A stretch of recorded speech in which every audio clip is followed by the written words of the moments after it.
बेशक मेरा परवरदिगार दुआ सुनने वाला है। ए परवरदिगार, मुझको ऐसी तौफीक इनायत कर कि नमाज पढ़ता रहूं और मेरी औलाद को भी ये तौफीक बख्श।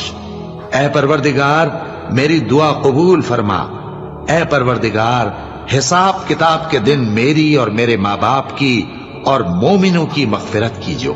और मोमिनो, ये ना समझना कि ये जालिम जो काम कर रहे हैं अल्लाह उनसे बेखबर है।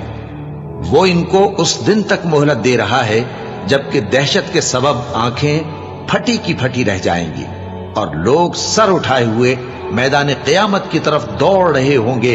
उनकी निगाहें खुद अपनी तरफ लौट न सकेंगी और उनके दिल मारे खौफ के हवा हो रहे होंगे। और लोगों को उस दिन से आगाह कर दो जब उन पर अजाब आ जाएगा।